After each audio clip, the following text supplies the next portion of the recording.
Assalamualaikum warahmatullahi wabarakatuh. Waalaikumsalam warahmatullahi wabarakatuh. Alhamdulillah, nahmaduhu wa nasta'inuhu wa nastaghfiruh wa na'udzu billahi min syururi anfusina wa sayyiati a'malina may yahdihillahu fala mudhillalah wa may yudlil fala hadiyalah. Asyhadu an la ilaha illallah wahdahu la syarikalah wa asyhadu anna Muhammadan abduhu wa rasuluh la nabiyya ba'dah wa ba'du. Para pemerhati roja, kaum muslimin dan muslimat rahimani wa rahimakumullah. Pertama-tama kita bersyukur pada Allah Subhanahu wa taala pagi ini kita dapat bertemu kembali masih bersama buku Mencetak Generasi Rabbani. Pada pagi ini kita akan lanjutkan pembahasan buku tersebut. Sebelumnya salawat dan salam tidak lupa kita limpahkan untuk Nabi kita Muhammad sallallahu alaihi wasallam, atas keluarga beliau, sahabat beliau, dan umat beliau sampai hari kemudian. Para pemerhati roja, kaum muslimin dan muslimat yang dimuliakan Allah, kita masih melanjutkan,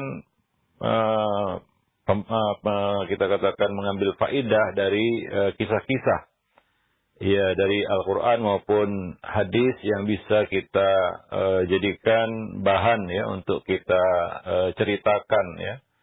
Karena ini salah satu metode pembelajaran, yaitu melalui kisah-kisah. Dan tentunya kisah-kisah itu kalau bisa bukan hanya sekedar kita ceritakan, ya, tapi ya harus ada poin-poin yang perlu kita sampaikan, ya, faidah-faidah yang perlu kita sampaikan kepada anak-anak kita atau anak didik kita. Jadi bukan sekedar ya untuk menceritakan kisah itu, ya. Nah demikian.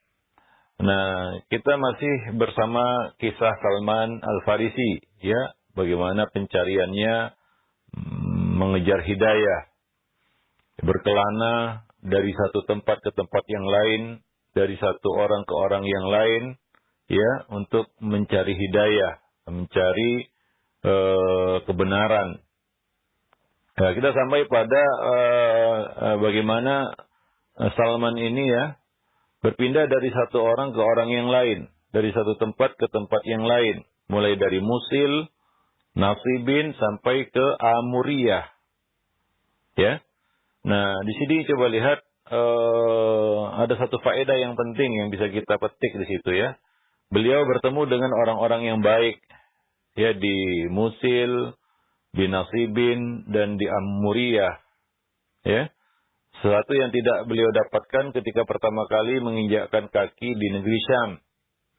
Nah, kalau kita lihat di sini ya, ketika Salman bertemu dengan uskup yang pertama dia temukan, ternyata bukan orang baik. Dia tidak bertanya kepada siapa-siapa, dia bertanya kepada orang awam, ya, kepada orang-orang yang ada di sana, siapa orang yang paling berkompeten untuk saya temui untuk berkonsultasi ataupun untuk belajar agama ini.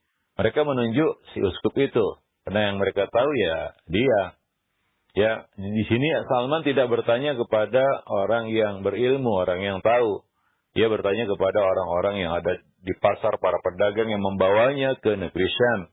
Beda halnya ketika ia berada di Nasibin ataupun Amuriyah, ya itu adalah kita katakan wasiat dari kita katakan orang baik yang ia tinggal bersamanya, ya. Nah demikian.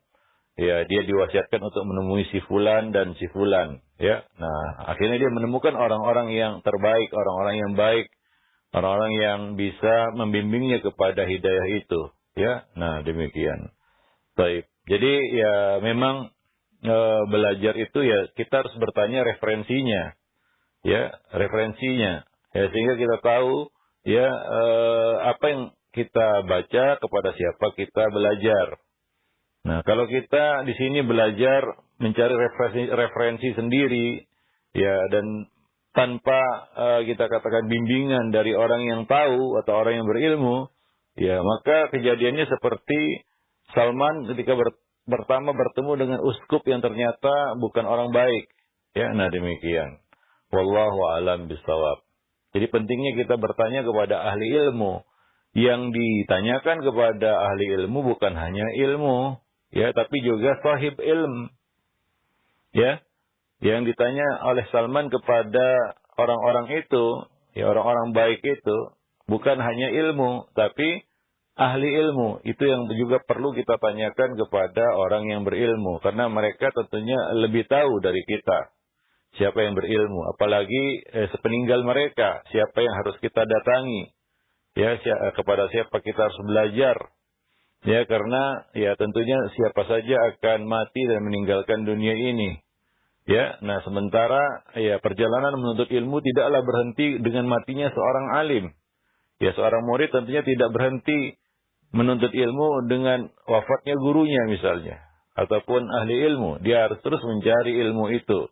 Ya, nah demikian. Jadi, tapi dia harus tahu, ya kemana dia harus belajar, kepada siapa dia harus belajar sepeninggal alim tersebut.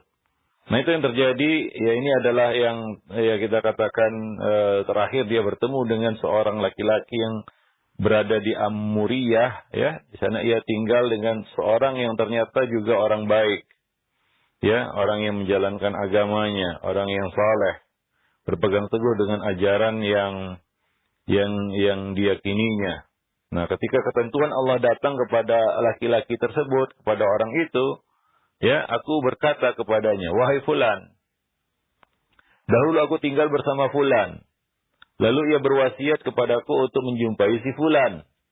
Lalu si fulan berwasiat kepadaku untuk menemui si Allan.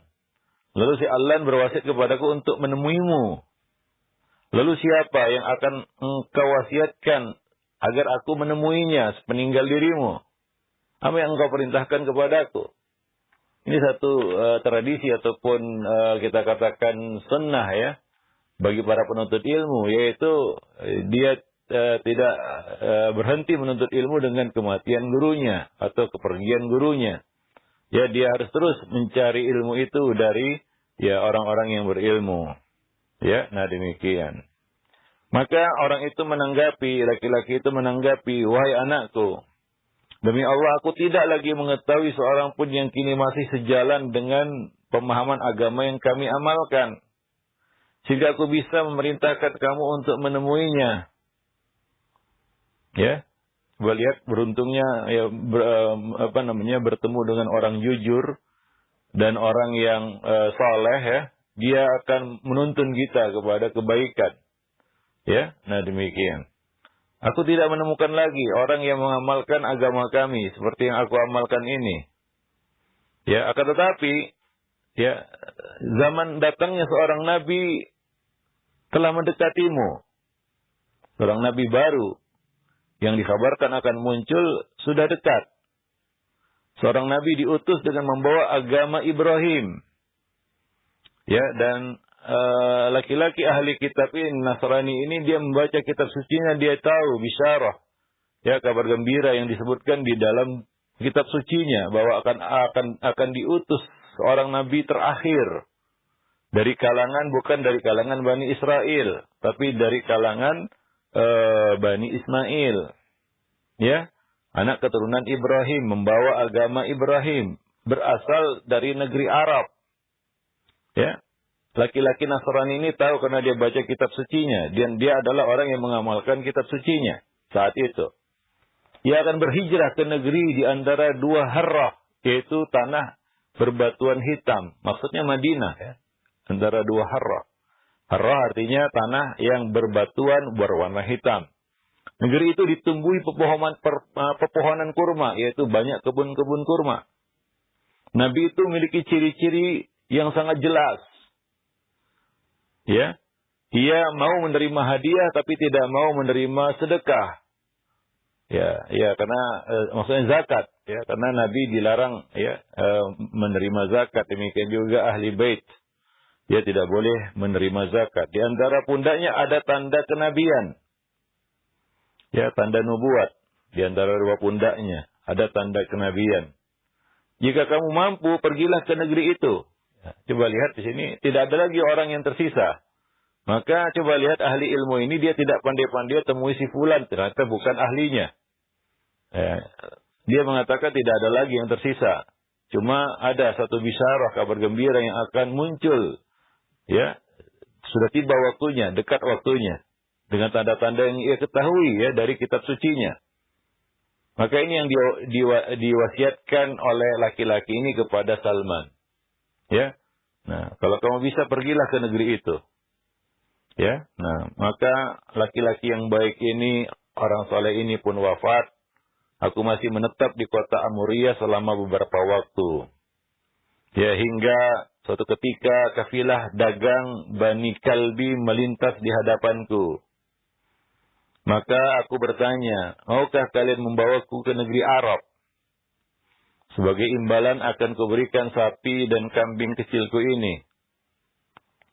Ya, segala sesuatu tentu harus ada yang dikorbankan, pengorbanan. Ya, tentunya itu harta berharga bagi Salman saat itu. Tapi demi mencari suatu kebenaran, hidayah, ya korbankan itu. Ya lepas itu harta. Maka mereka mengatakan, baiklah, mereka setuju. Ya, maka aku menyerahkan ternakku dan mereka pun membawaku pergi ke negeri Arab. Nah, sekarang ini adalah ya kita katakan petualangan baru ataupun perjalanan baru bagi Salman ke negeri yang asing baginya. Negeri Syam asing bagi Salman karena ia berasal dari Persia, dan negeri Arab tentunya lebih asing lagi ya baginya. Nah, tetapi setibanya di Wadil Qura, mereka berbuat zalim kepadaku. Mereka menjualku kepada laki-laki Yahudi sebagai budak. Ini musibah ya. Ya, musibah. Ya, Salman kembali ya tertipu oleh manusia. Ya. Nah, ini cobaan ya di dalam kehidupan kita ya, cobaan demi cobaan kadang-kadang silih berganti datangnya. Ya. Kalau dahulu ia tertipu dengan seorang uskup yang ternyata bukan orang baik. Nah, ini ia ditipu oleh orang-orang ini yang telah diberi imbalan sapi dan kambingnya. Ternyata mereka menzalimi Salman. Ya, menzalimi Salman. Mereka menjual Salman kepada orang Yahudi. Ya, artinya apa? Salman menjadi seorang budak ya bagi seorang Yahudi. Ini satu musibah ya bagi Salman saat itu. Tapi ya itu tidak menyurutkan langkahnya untuk terus mengejar dan mencari hidayah. Nah, demikian. Seperti yang diwasiatkan oleh sahabatnya ataupun laki-laki di Amuriyah tadi. Bahwa akan muncul nabi baru di negeri Arab begini tandanya. Ya. Nah, itu yang dia kejar. Itu fokusnya. Maka dalam perjalanannya kembali ia ditimpa sebuah musibah. Ya, ia kembali ditimpa sebuah musibah. Yaitu apa? Ya, orang-orang itu berkhianat. Ya, kafilah dagang Bani Kalbi itu berkhianat kepadanya. Dia dijual kepada seorang laki-laki Yahudi. Ya. Nah, demikian. Tapi ya, itulah yang sudah diatur oleh Allah Subhanahu wa taala. Ya, kadang-kadang musibah itu adalah jalan pintu menuju sesuatu yang kita kejar. Ya, pintu menuju sesuatu yang kita kejar. Ya, kebaikan yang kita inginkan. Hidayah yang kita kejar. Kebenaran yang kita dambakan. Kadang-kadang perlu melewati kerikil tajam. Ya, nah yang perlu kita lakukan hanyalah berbaik sangka kepada Allah Subhanahu wa taala. Coba lihat, ini terjadi juga pada seorang nabi ya, yaitu Nabi Yunus alaihi salam. Nabi Yunus pergi meninggal kaumnya dalam keadaan marah karena kaumnya tidak mendengarkan kata-katanya. Ya, nah akhirnya ia berlayar dengan sebuah perahu bersama orang-orang. Ya, ternyata perahu ini over kapasitas. Kapasitas penumpang melebihi kemampuan perahu itu untuk membawa beban. Artinya, ya harus ada satu penumpang yang dikorbankan dilempar ke lautan. Ya. Harus ada satu orang yang bersedia rela sebagai orang yang dikorbankan begitu ya. Tapi supaya adil diundi. Karena kalau dipilih gitu aja kan nggak adil mungkin ya. Siapa yang mau dilemparkan? Ya maka diundi. Ya ternyata setelah diundi yang keluar nama Nabi Yunus. Orang-orang mengatakan kami tidak ingin melemparmu. Mereka tahu Nabi Yunus orang yang saleh begitu ya. Coba ulang lagi. Sampai 3 kali tetap nama Nabi Yunus yang keluar. Mau tidak mau ya. Ya, suka tidak suka. Nabi Yunus harus dilempar ke laut. Nah, ketika dilempar ke laut, Allah Subhanahu wa taala memerintahkan seekor ikan besar untuk menelannya. Tapi jangan meremukkan tulangnya dan melukai kulitnya. Ini ikan diperintah oleh Allah Subhanahu wa taala, tapi Nabi Yunus tidak tahu ya bahwa ikan itu diperintah oleh Allah Subhanahu wa taala. Nabi Yunus tidak tahu. Nah, ini ibarat sudah jatuh ketimpa tangga ya. Dilempar ke laut musibah. Ditelan ikan itu musibah kedua setelah musibah pertama. Tapi coba lihat, ternyata musibah kedua ini adalah pintu jalan keluar ya. Pintu menuju keselamatan. Bahwa itulah cara Allah menyelamatkan Nabi Yunus. Yang terlihat oleh manusia itu seperti musibah ya. Kadang-kadang gitu pandangan kita. Kita melihat ini adi musibah. Padahal mungkin itu adalah cara Allah untuk menyampaikan kita kepada apa yang kita inginkan. Ya, nah demikian. Nah, ternyata ikan itu membawa Nabi Yunus mendekati daratan, kemudian dimuntahkan dan Nabi Yunus selamat. Ya, bayangkan kalau seandainya Nabi Yunus harus berenang ke tepian itu. Mungkin nggak akan sampai ke tepian ya, seberapa kuat kita berenang. Mungkin baru berapa meter atau puluhan meter, belasan meter kita sudah, ataupun puluhan meter kita sudah tenggelam mungkin. Itu hikmahnya. Walaupun manusia mungkin memandang ini musibah baru ya. Sudah dilempar ke lautan, dimakan ikan. Ternyata musibah kedua ini jawaban bagi musibah yang pertama. Ya, nah demikian. Maka kadang-kadang pandangan kita tentang musibah, ya baru kita koreksi setelah kita mengetahui hikmah di balik musibah itu. Oh, ini ternyata yang Allah kehendaki. Oh, ini ternyata yang Allah inginkan dari diriku. Ya, dari musibah yang menimpaku. Nah, demikian. Ya. Sehingga Nabi Yunus tidak perlu berenang dengan letih, capek ya, begitu ya. Mungkin akan kehabisan tenaga. Ia berada di perut ikan dan ikan itu membawanya mendekati daratan. Dan dia pun selamat. Ya, nah demikian. Ya, tentunya Nabi Yunus berzikir terus kepada Allah, la ilaha illa anta subhanaka inni kuntu minadz zalimin. Ya, nah akhirnya diselamatkan oleh Allah Subhanahu wa taala. Kadzalika nunjil mu'minin. Demikianlah kami menyelamatkan orang-orang yang beriman. Nah, demikian ya. Nah, di sini juga ya, ini mungkin ya kita pandang sebagai musibah ya. Dari sudut pandang manusia, ya, dijualnya Salman kepada laki-laki Yahudi ini satu musibah. Ya, satu musibah. Tapi itulah jalan ya sebenarnya bagi bagi Salman untuk mendekati apa yang hendak dia tuju. Hidayah itu. Ya, ternyata laki-laki ini adalah ya laki-laki yang tinggal di kota Madinah dari suku Bani Quraidah. Ya, nah demikian. Ya. Nah, dan akhirnya sampailah Salman ke Madinah, ya. Nah, ketika dijual kepada laki-laki Yahudi sebagai budak, akhirnya aku tinggal bersama Yahudi itu. Di sana aku melihat banyak pohon korma. Aku berharap ini adalah negeri yang diceritakan oleh sahabatku. Hanya saja belum yakin. Aku belum yakin. Gitu. Nah, ketika aku tinggal bersama Yahudi itu, datanglah keponakannya dari kota Madinah. Dari Bani Quraidah, ia membeliku darinya, berpindah dari satu majikan ke majikan lain, akhirnya sampai ke Madinah. Ia membawaku ke kota Madinah. Semakin dekatlah Salman kepada apa yang dicarinya. Ya, tentunya perjuangan yang panjang, penuh kesabaran, ya penuh ya kita katakan perjuangan, ya tidak mudah, ya untuk sampai ke situ. Nah, cobaan demi cobaan dilalui oleh Salman. Ya, nah. Maka apa? Demi Allah kata beliau, aku benar-benar menyaksikannya. Aku mengenal negeri ini dari ciri-ciri yang dikabarkan oleh sahabatku tadi. Ya, sahabatku yang ada di Amuriyah sebelumnya itu. Nah, setelah itu aku tinggal di sana. Ya, kemudian Allah mengutus Rasulnya. Dan Rasul itu tinggal di Mekah selama beberapa waktu. Aku tidak pernah mendengar kabar tentang Rasul itu. Karena aku larut dalam kesibukanku sebagai budak. Ya, fokus kerjaannya.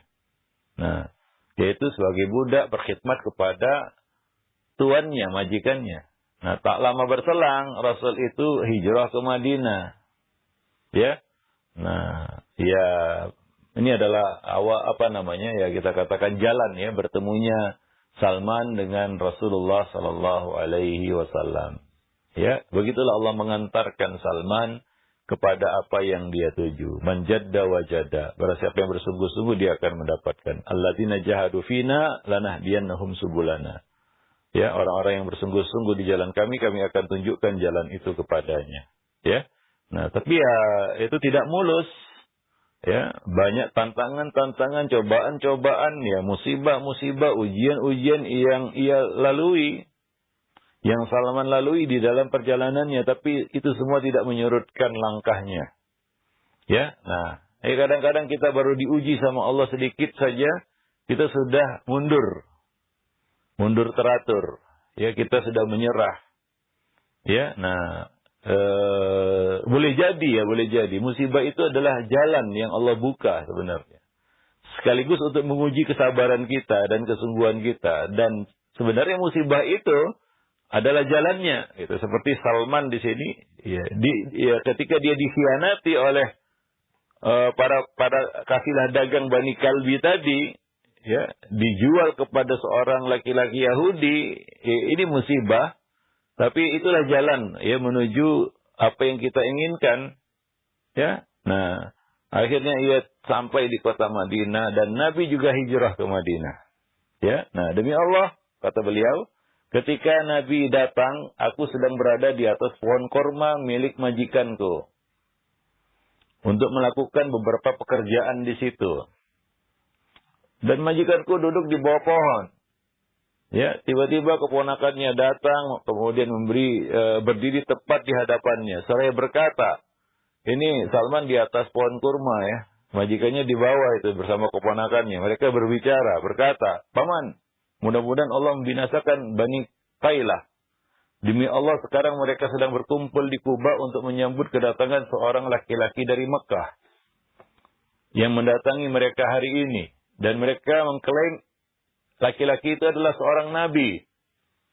Nah, seperti pucuk dicinta ulam tiba ya, pucuk dicinta ulam tiba. Itulah sebenarnya yang dicari oleh Salman sesuai dengan wasiat ya sahabatnya dari Amuriyah tadi yang memberikan ya pesan kepadanya untuk ya menemui ciri-ciri ini. Dan ia betul-betul melihat semua ciri-ciri itu seperti yang diceritakan ataupun yang disampaikan oleh sahabatnya sebelumnya. Ya, nah demikian ya. Maka tiba-tiba badanku gemetar. Ya. Badanku gemetar, ya, gemetar ya bukan karena sakit ya. Tapi ini adalah suatu perasaan yang enggak bisa diungkapkan ya. Bayangkan perjalanan panjang, ya, kita katakan perjalanan yang penuh dengan ujian, ya, dan ini sepertinya sudah hampir ya mendekati tujuan, gitu, ya, hingga aku mengira akan jatuh menimpa tuanku, gitu. Ya, karena enggak kuat, ya, kita katakan. Ya perasaan yang nggak bisa diungkapkan begitu, sehingga nggak fokus terhadap apa yang sedang dilakukan. Ia sedang berada di atas pohon kurma, di bawahnya majikannya. Aku hampir jatuh menimpa tuanku. Aku pun bergegas turun dari pohon kurma dan bertanya kepada keponakan tuanku itu, apa yang kau katakan tadi? Ya, Maka apa yang engkau katakan tadi, maka melihat kelakuanku ini, tuanku itu pun marah dan meninjuku dengan pukulan yang sangat keras. Ya, namanya budak ya. Begitulah dia nasib budak begitu ya. Dia ibarat barang begitu ya, yang boleh digunakan ya menurut kehendak miliknya begitu. Ya. Nah, tuannya ini marah meninjunya begitu. Ditinju dengan pukulan yang sangat keras dan berkata, "Apa urusanmu dengan ini?" Ya. Udah kerjakan aja tugasmu. Ya, ya. Kembali bekerja sana. Maka aku menjawab lirih, "Tidak ada tuanku, hanya saja aku ingin memastikan perkataannya. Ya, enggak ada kepentingan apa-apa maksudnya.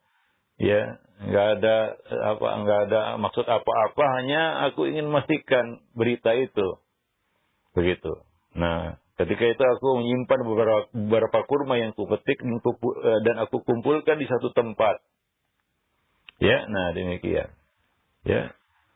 Sore harinya aku mengambil kurma-kurma itu lantas pergi menemui Rasulullah sallallahu alaihi wasallam yang sedang berada di Kuba. Ya. Aku masuk menemui beliau dan berkata, "Sungguh aku menerima berita bahwa Anda adalah seorang laki-laki yang saleh.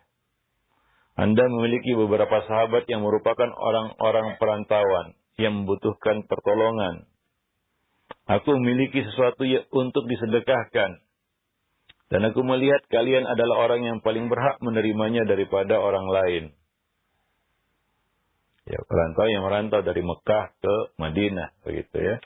Nah, coba lihat ya, kita katakan bagaimana Salman ya di sini masih ingin mempelajari ya. Ya, ingin menguji ya. Dia masih membawa wasiat temannya yang ada di Amuriah tadi. Ingin ini benar-benar nabi atau tidak ya. Nah, ya tadi sebelumnya ya hadiah itu diterima nabi tapi sedekah tidak. Nah, ini diujilah oleh Salman. Lalu aku menyodorkan beberapa kurma kepada beliau. Rasulullah berkata kepada para sahabat, "Makanlah." Sedangkan beliau tidak menjama dan tidak memakannya. Ya, jadi Nabi tidak memakan sedekah. Nabi menerima hadiah tapi tidak memakan sedekah. Karena tadi yang disodorkan oleh Salman adalah sedekah, Nabi tidak memakannya. Dan Nabi hanya memberikannya kepada sahabat-sahabatnya. Maka Salman pun bergumam dalam hatinya, ini adalah salah satu cirinya. Ya, ini salah satu tandanya. Ini dia laki-laki ini adalah seorang nabi seperti yang diceritakan oleh sahabatku sebelumnya. Kemudian aku pun meninggalkan beliau dan aku pulang untuk menyimpan beberapa buah kurma lagi. Ya. Nah, jadi memang betul-betul ini menunjukkan kesungguhan Salman ya. Ya, pelajaran yang dia dapatkan dalam hidupnya ini betul-betul menjadi suatu pelajaran yang berharga. Pengalaman itu adalah guru yang terbaik. Ya, ia pernah tertipu oleh seorang uskup ya. Ya, yang dia kira ini adalah laki-laki yang baik. Ya, ternyata tidak. Nah, demikian. Jadi kalaulah kita katakan sahabat dari Amuriah itu menyebut nama Nabi, mungkin selesai urusannya. Atau Nabi sudah muncul dan si laki-laki dari Amuriah itu tadi mungkin tinggal menemui Nabi saja ya. Tapi laki-laki dari Amuriah itu cuma menyebutkan ciri-ciri. Maka Salman pun ingin memastikan bahwa ciri-ciri itu ada pada orang ini. Pada laki-laki ini, yaitu Nabi SAW. Nah, setelah itu Rasul pindah ke Madinah. Dan aku pun pergi mendatangi beliau dengan membawa kurma tersebut. Aku berkata kepada beliau, "Sesungguhnya aku melihat Anda tidak memakan harta sedekah. Kemarin aku beri sedekah, kamu tidak makan. Ini bukan sedekah, ini adalah hadiah dariku. Aku memberikannya sebagai bentuk penghormatan." Maka beliau lalu memakannya dan memanggil para sahabat. Mereka pun turut makan bersama beliau. Maka aku bergumam dalam hati, sekarang sudah ada 2 ciri yang terbukti. Beliau menerima hadiah. Beliau tidak menerima sedekah. Nah, demikian ya. Jadi pelan-pelan coba lihat ini berdasarkan pengalaman hidup Salman ya. Jadi dia tidak terburu-buru untuk mempercayai begitu ya. Dia ingin membuktikan dulu gitu. Nah, beberapa waktu kemudian aku datang untuk menemui Rasulullah lagi. Saat itu beliau sedang berada di pemakaman Baqi' Gharqad. Beliau baru saja mengiringi jenazah salah seorang sahabat beliau yang meninggal dunia. Beliau memakai mantel 2 lapis. Beliau duduk bersama para sahabatnya. Dan aku mengucapkan salam kepada beliau. Kemudian aku memutar ke arah belakang untuk melihat punggung beliau. Ya, apakah benar ada tanda kenabian yang seperti yang diceritakan oleh sahabatku? Ini yang ada dalam hati Salman. Tatkala melihat gelagatku, Rasulullah mengerti, ya, tahu bahwa aku sedang menyelidiki kebenaran ciri-ciri yang diceritakan kepadaku itu. Ya, Nabi memahami itu. Ya. Nabi memahami apa yang diinginkan oleh Salman. Ya, nah, maka beliau pun menurunkan selendangnya hingga aku melihat tanda kenabian tersebut. Aku melihat tanda kenabian itu di antara dua punggung Nabi Sallallahu Alaihi Wasallam. Ya, nah demikian. Lalu aku mendekat ke arahnya dan mencium tanda itu, lantas aku menangis. Dan beliau berkata kepadaku, berputarlah kembali. Maka aku pun membalikkan badanku ke hadapan beliau. Maka aku ceritakan kepada beliau kisah perjalanan hidupku ini. Persis seperti menceritakannya kepada engkau, wahai Ibnu Abbas. Jadi ini Salman menceritakannya kepada Ibnu Abbas. Ya. Nah, sungguh Rasulullah ingin agar kisah ini juga didengar oleh para sahabat yang lain. Maka Salman pun menceritakan kisahnya kepada Ibnu Abbas radhiyallahu anhuma. Nah, demikian para pemerhati roja kaum muslimin dan muslimat yang dimuliakan Allah ya. Nah, barulah ya Salman bertemu dengan Nabi sallallahu alaihi wasallam ya. Nah, ini adalah satu ya kita katakan satu keberuntungan yang besar dalam hidup Salman ya, dari perjuangan yang berat yang telah dia lewati ya, meninggalkan kampung halaman, berpindah dari orang ke orang, ya berkelana, ya harus mengalami banyak ujian dan musibah dalam hidup. Dan pada akhirnya semua itu terbayar ya dengan pertemuannya dengan Nabi Sallallahu Alaihi Wasallam. Dan ini adalah keberuntungan yang besar dalam hidup Salman, yaitu bertemu Nabi dan beriman kepada Nabi dan menjadi sahabat Nabi. Ini keberuntungan yang Allah sebutkan sebagai apa? Nikmat yang alladzina an'amallahu alaihim. Orang-orang yang Allah beri nikmat kepada mereka. Alladzina an'amta alaihim. Orang-orang yang Engkau beri nikmat atas mereka. Siapa? Itu para sahabat yang mulia. Mengapa? Karena mereka diberi satu kita katakan kemuliaan, kehormatan, keberuntungan ya yang tidak dimiliki oleh siapapun, yaitu mereka bertemu Nabi dan beriman kepada Nabi. Sesuatu yang tidak akan bisa diraih oleh siapapun sepeninggal mereka. Ya. Satu keberuntungan yang tidak akan bisa diraih oleh siapapun, ya. Satu kekayaan, ya satu kehormatan yang tidak akan bisa dicapai dan diraih oleh siapapun selain mereka. Dan itu didapatkan oleh Salman Al-Farisi radhiyallahu anhu. Para pemerhati roja kaum muslimin dan muslimat yang dimuliakan Allah. Baik, ini kisah masih berlanjut lagi, ya. Nanti akan kita teruskan, ya, di bagian terakhir mungkin. Ya, kisah Salman ini ya. Nah, di sini ya sampai kita kepada pertemuan Salman dengan Nabi sallallahu alaihi wasallam. Wallahu a'lam bishawab. Demikian saja aku qouli hadza, astaghfirullah li wa lakum wa lisairil muslimin innahu huwal ghafurur rahim. Nah, alhamdulillah, syukur jazakallahu khair kepada Ustaz yang sudah menjelaskan faidah-faidah yang bermanfaat dari kisah perjalanan Salman Al-Farisi dalam menjemput hidayah. Dan disarikan dari buku Mencetak Generasi Robbani. Mudah-mudahan ini bermanfaat untuk kita semua dan kita bisa mengambil faedah dari kisah tersebut. Baik, untuk selanjutnya kami ajukan beberapa pertanyaan yang masuk di layanan pesan WhatsApp. Nah, yang pertama Ustaz, ada pertanyaan. Assalamualaikum warahmatullahi wabarakatuh. Mengenai merantau untuk menuntut ilmu, saya ingin merantau untuk menuntut ilmu, Ustaz. Karena jika mengandalkan menimba ilmu syar'i di daerah saya hanya terbatas menggunakan internet seadanya. Saya memiliki orang tua yang ingin saya di rumah saja. Mohon nasihatnya apa yang harus saya lakukan. Ya, memang ya, ini satu kita katakan pilihan yang sulit ya, antara kita meninggalkan orang tua untuk berkelana menuntut ilmu, atau tetap bersama orang tua tapi ya kita tidak bisa berkelana ya, tidak bisa merantau untuk menuntut ilmu. Nah, di sini merantaunya tentunya bukan satu kewajiban ya. Ya, itu tatawuan ya. Nah, tapi menuntut ilmu adalah satu kewajiban. Ya. Nah, ini dulu yang harus kita dudukkan. Ya, selama menuntut ilmu itu tidak terhalang dengan mengurus orang tua, maka itu dulu difokuskan. Kita gabung dua kewajiban ini sekaligus. Itu yang terbaik. Dan tidak mengorbankan satu kewajiban dengan mengerjakan kewajiban yang lain.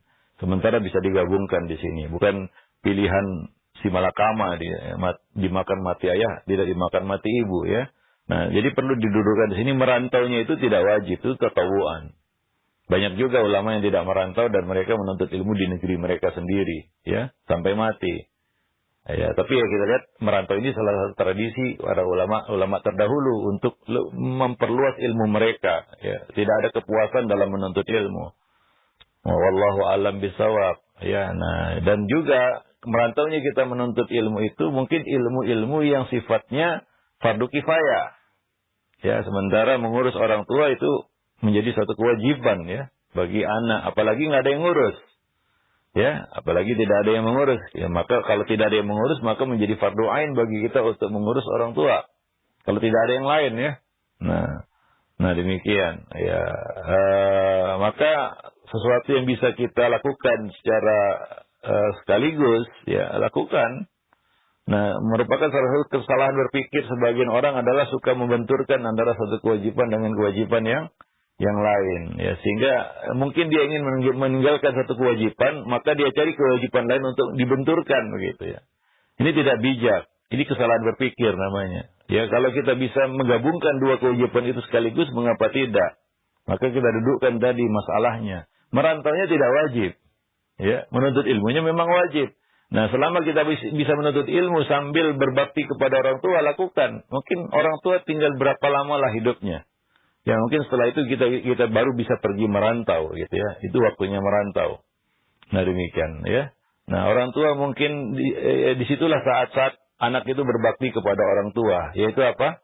Ketika orang tua itu sudah tidak mampu apa-apa. Ya, masa kibarnya, itu masa tuanya. Nah, kalau kita ingin berbakti kepada orang tua, bakti kepada orang tua itu terutama pada saat orang tua itu sudah tua renta.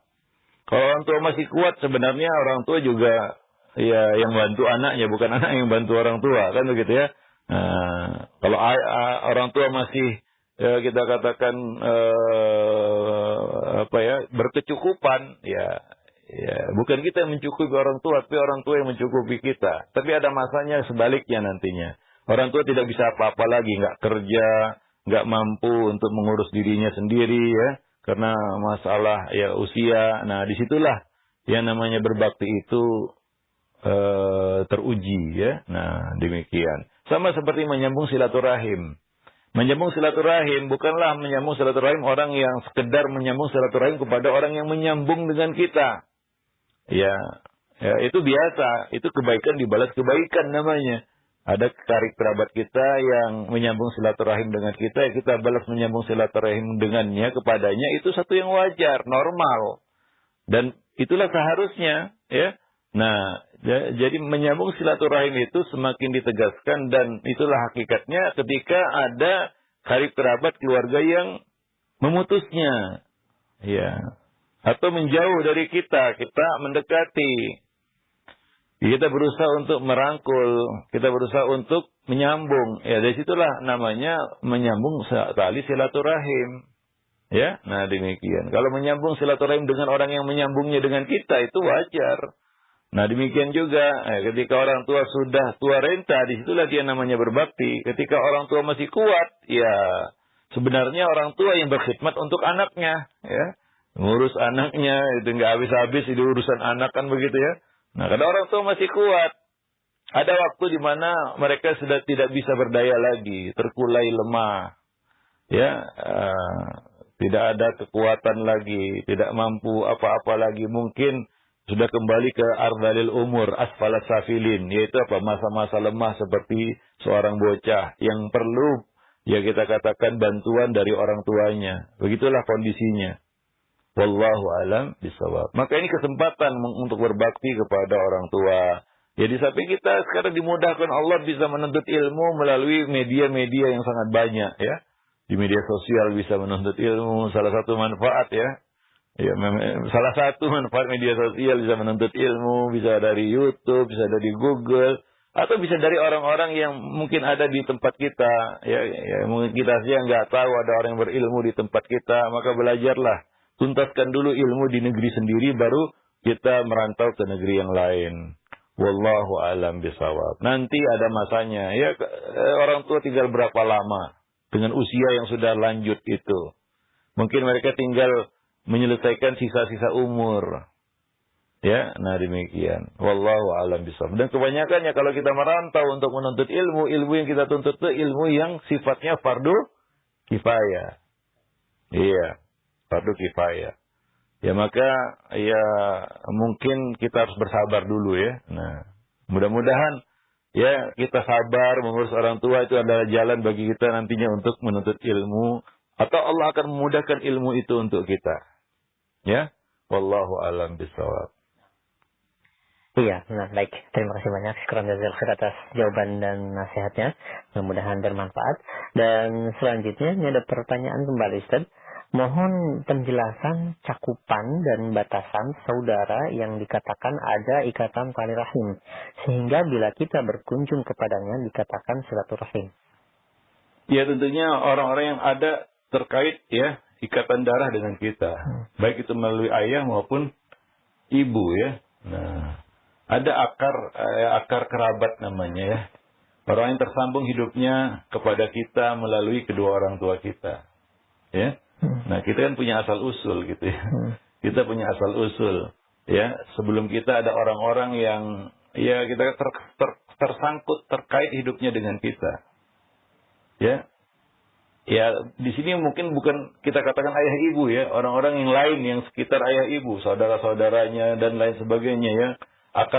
Pohon kekerabatan itu kan ya sangat luas dia, ya. Nah, ada orang yang memang punya keluarga besar, maka semakin banyak karib-karib kerabat yang mungkin yang harus dia sambung tali silaturahimnya. Ya, wallahu alam bisawab. Ya, suka tidak suka, ya, mereka adalah orang-orang yang mungkin pernah juga hadir dalam hidup kita waktu kita kecil. Kadang-kadang muncul, ya, uwa atau Pak D, bule kan begitu, ya. Oh, dulu saya nyeboi, dulu saya nggak. Kita pernah punya riwayat histori hidup, ya, dengan orang-orang itu yang nggak boleh kita abaikan atau kita nihilkan atau kita nafikan keberadaan mereka dalam hidup kita, dan mereka lah karib kerabat kita, ya. Wallahu alam bisawab. Nah, demikian. Kita tanya sama ayah bunda kan gitu, ya. Nah, maka perlu kita mengunjungi karib kerabat untuk tahu, ya, apa namanya, akar pohon kekerabatan namanya. Nah, oh, kesini ini adalah uwa, ini adalah bule, ini paman, bibi, om, tante dan sejenisnya, ya, atau ini keponakan ini, dan ya itu kan pohon kekerabatan itu ternyata kalau setelah ditelusuri, ya, di mana-mana rupanya ada karib kerabatnya kan gitu, dia nggak tahu kan begitu. Wallahu alam bisawab, ya. Kakek kita punya saudara, ya, ayah ibu kita mungkin punya saudara. Kalau nggak punya saudara, kakek nenek kita punya saudara. Kalau itu buyut kita mungkin punya saudara. Itulah pohon kekerabatan yang mungkin sangat besar, ya. Karena kita bukan yang pertama hadir di bumi ini. Sebelum kita ada orang-orang yang punya histori hidup dengan kita. Wallahu a'lam bishawab. Nah, iya, baik. Terima kasih banyak Syukran jazil khair atas jawaban dan nasihat Ustaz. Demikian, dan selanjutnya kami ajukan kembali pertanyaan. Nah, ada yang ketiga pertanyaan, Ustaz, bagaimanakah menuntut ilmu di zaman para sahabat bagi mereka yang memiliki anak kecil? Adakah dalil-dalil yang menjelaskan ketika mereka ke masjid mengajak rutin anak-anaknya ke masjid untuk sholat dan menuntut ilmu? Yang pastinya namanya anak kecil pasti ada saja keributan. Ya, memang kondisi hari ini nggak bisa disamakan dengan kondisi di zaman Nabi ya. Ya. Dan anak-anak kecil di zaman Nabi juga nggak bisa disamakan dengan anak-anak kecil zaman sekarang ya. Sebagaimana ayah-ayahnya juga nggak bisa disamakan dengan sahabat-sahabat Nabi ya begitu ya. Nah, yang jelas ya kita tahu ya bahwa anak-anak juga hadir di masjid di zaman Nabi ya. Abdullah bin Abbas hadir ke masjid. Cucu-cucu Nabi juga hadir ke masjid ya, Hasan dan Hussein ya. Ya, Nabi tidak pernah mempersoalkan itu. Ya, hadisnya dhaif itu ya. Jauhkanlah masjid anak-anak dari masjid-masjid kan itu hadisnya dhaif ya, nggak bisa dijadikan sebagai dasar dalam bab ini begitu ya. Jadi praktiknya mereka membiarkan anak-anak itu dekat dengan masjid. Ya, nah demikian. Ada satu kisah di mana Nabi sedang sholat berjamaah, ya, tiba-tiba datang Hasan dan Husain naik ke punggung beliau sedang sujud. Gak bisa bangun, gak bisa bangkit dari sujud ya tentunya. Maka Nabi meraih keduanya dan meletakkan mereka di samping beliau.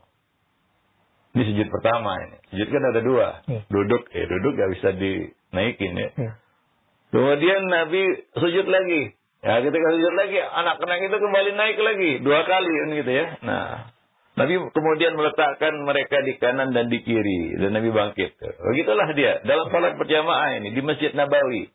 Terhadap Nabi. Di belakang itu para sahabat semua. Ya, nah demikian. Nah selesai salat Abu Hurairah berkata kepada Nabi, ya Rasulullah. Ya, tidakkah lebih baik anak ini kita balikkan saja sama ibunya? Ya, kita pulangkan saja sama ibunya. Nabi mengatakan jangan. Biarkan dulu di sini. Gitu ya. Karena Nabi belum melihat ibunya. Kalau mereka dikeluarkan, ya mereka yang kecarian ibunya. Ya, nah ketika ibunya datang, baru Nabi berkata, nah itu ibu kalian, pergilah bersamanya. Coba lihat Nabi SAW. Dan Nabi tidak memarahi ibunya dengan kejadian itu ya. Atau bahkan bapaknya. Ya, ini anak siapa? Ini, tidak. Ya, karena itulah anak-anak. Ya mereka tahu masjid, mau masuk masjid, ya dan melihat masjid. Dan ibadah kaum muslimin di situ sudah syukur. Kita lihat anak-anak sekarang begitu ya. Prihatin kita. Kenapa? Karena mereka anak-anak remaja tentunya ya. Lebih lagi anak-anak remaja hari ini. Ya yang mana mereka itu lebih senang nongkrongnya itu di kafe daripada di masjid. Ini anak-anak remaja sekarang. Bahkan ngaji pun maunya di kafe gitu, bukan di masjid. Ngaji itu, ya kita pernah diundang sama kumpulan remaja, mereka maunya buat kajian di kafe.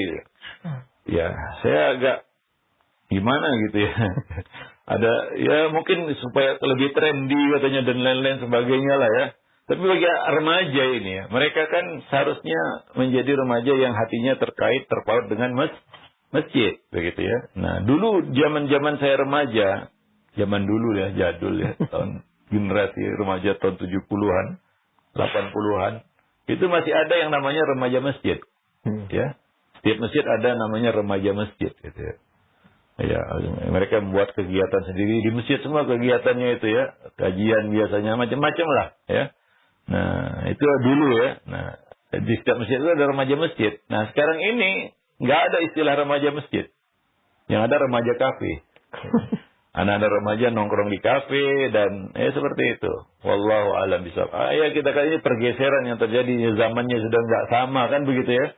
Anak-anak remaja sekarang mereka kita juga kasihan sebenarnya dan prihatin juga, dan kita harus merasakan keprihatinan itu dan merasakan beratnya ujian yang mereka harus hadapi, yaitu mereka remaja. Mereka mendapati masa remaja di masa medsos dan gadget.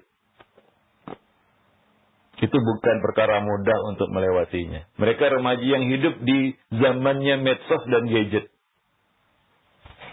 Ya. Nah, sementara kita waktu remaja dulu kita belum diuji Allah dengan itu.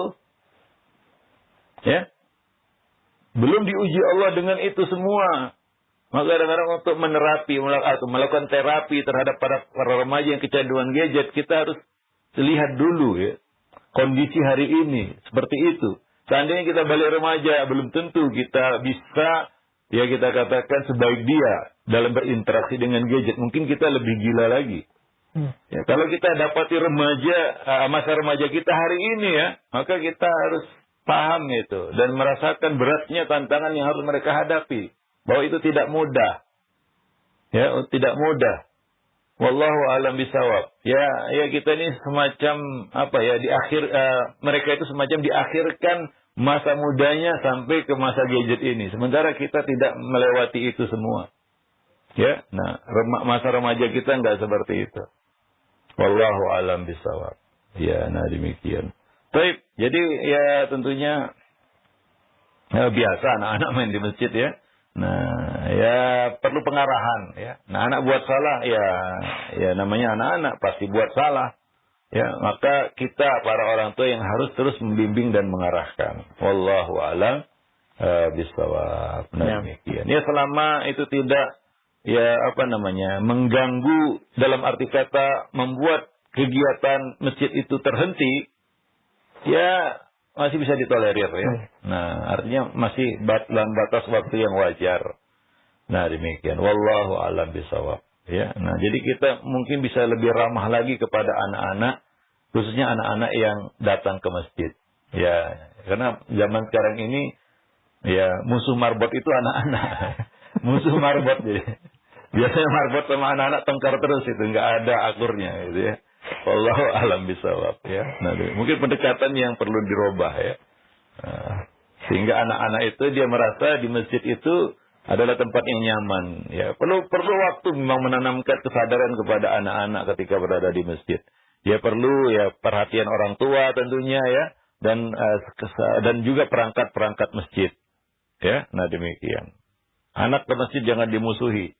Nah, kalau dia nggak mau lagi ke masjid, kita yang susah, ya. Nah, demikian. Kalau udah nggak usah ke masjid, ke kafe aja. Sampai besar nongkrongnya di kafe kan gitu. Wallahu a'lam bishawab. Baik, mungkin sampai di sini dulu pertemuan kita. Lebih dan kurang saya mohon maaf. Aku qouli hadza, astaghfirullah li wa lakum bisairil muslimin, innahu huwal ghafurur rahim.